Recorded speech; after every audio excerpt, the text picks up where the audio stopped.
Hi everybody and welcome back to another edition of Australian Paddock. And today I thought I'd do a long-term review of all my Stihl battery equipment to give you an idea of what's worked for me and what hasn't worked, and really the pros and cons of each of them. I think that way you'll get a better idea of what their real everyday use is. So here's the range that I've got. We'll start with the most important part of it. 2 batteries and a charger, and I'll come back to that later, but that's a really critical part of the whole setup. Without that I don't think anything really works that well. Got the blower back. This is the Stihl BGA85. I've got the trimmer. I've done reviews on this one before if you look at my previous videos.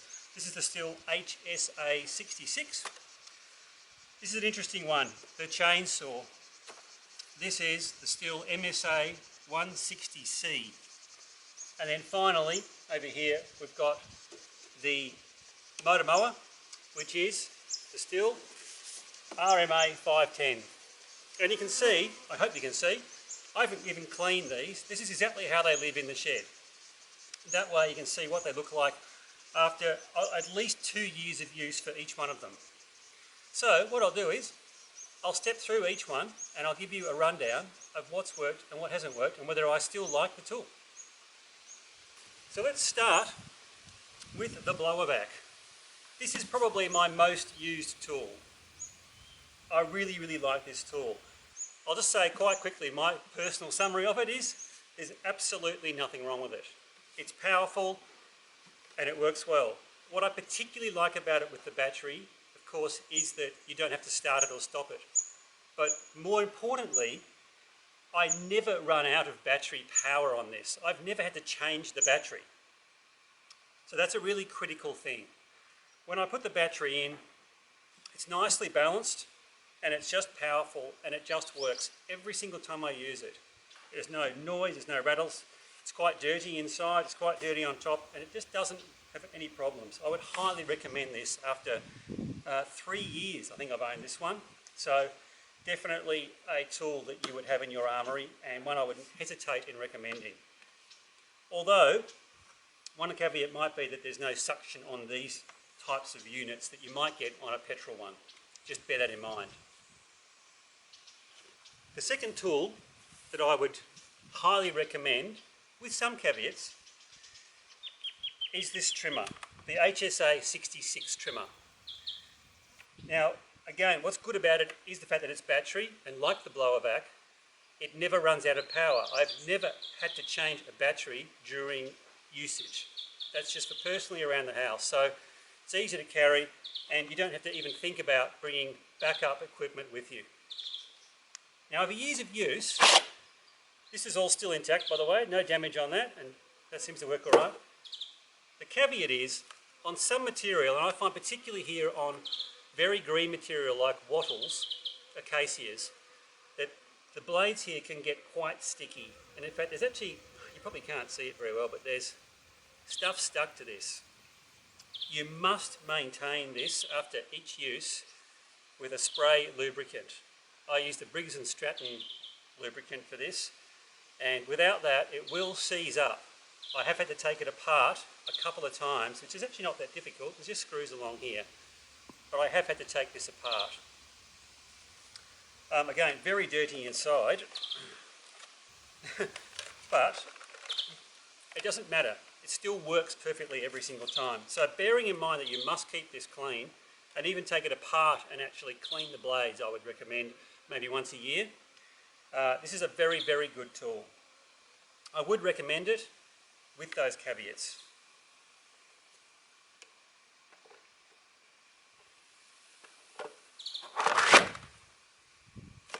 Now, this is the chainsaw. I was very sceptical about this chainsaw, and I've actually not done a review on it because of my scepticism, I think. I would say that for its intended use case, it's excellent, but there are a lot of caveats with this machine. So the first one would be the size of the chain. This is a very thin chain, which means that you can't put a tungsten carbide chain on it for a start.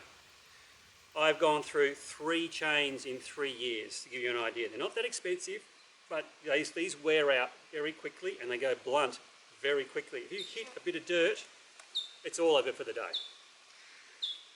But for cutting small pieces of wood up to maybe, I don't know, 10 centimetres in diameter, this is absolutely excellent. You want to quickly cut some firewood.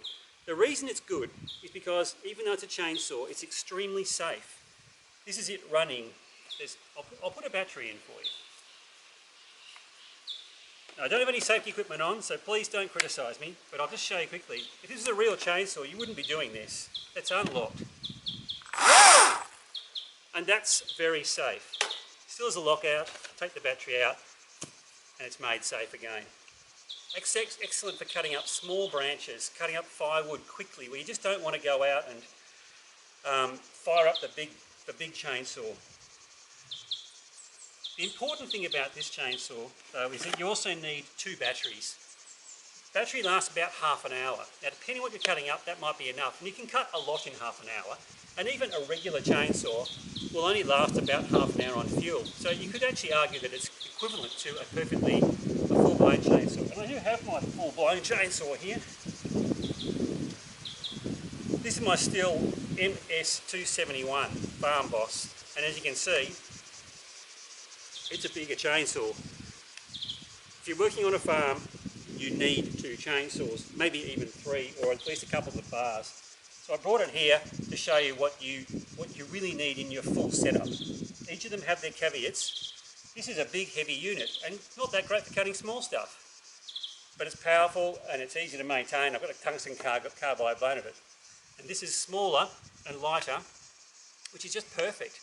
Still 2-handed operation for safety, of course, but you just don't get as tired cutting the small stuff up. So even if I'm cutting down a big tree, I'll use them both, and I think that's where this one comes in. So would I recommend it?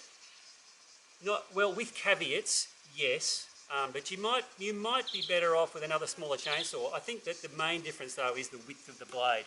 So if you get a smaller chainsaw and it's got a narrow blade, I wouldn't get it. I would get this. But if you can get a small chainsaw with the same width blade that fits one of these, and you could get a tungsten carbide blade in it, I'd probably get a different chainsaw.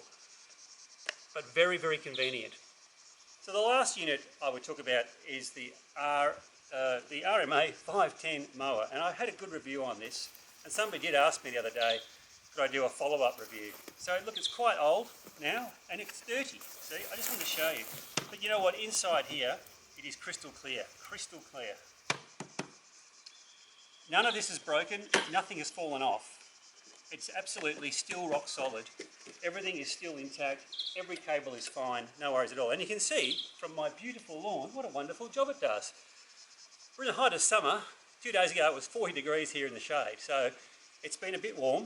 And the kangaroos are trying to eat every last bit of grass here. So I'm sorry, but there's just nothing to really mow at the moment. The main problem I have with this, and it's more to do with here than the mower itself, which is there's a lot of rocks. I thought about this in the past, and there's a lot of chips out of the blade. Now that's just me. I wouldn't say that was a negative for the machine. I would actually argue that this is an excellent machine still, with the mulching kit or the catcher on it. This does exactly what it's required to do, and it's quiet. And then, again, nothing has failed and nothing has fallen off. I think that's just a really important aspect on all these devices, is that I have not had to take a single one back to the Stihl shop in 3 years, except to get a new chain, which you can do yourself quite easily. So bear that in mind. The last thing I'd like to come to are the batteries. It's like having good fuel. Without the batteries and a good charger, you can't do it. This is the Stihl AL500 charger. And these are the batteries. This is the AP300 lithium ion batteries, and I've got 2 of them.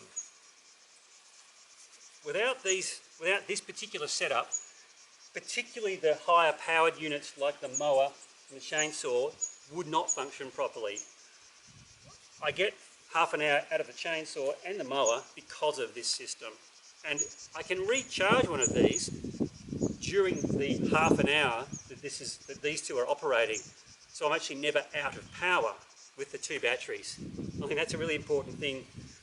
So I did this at the very start, and I'd like to say that I got that right, because I have used that capacity of all the batteries and all the charger.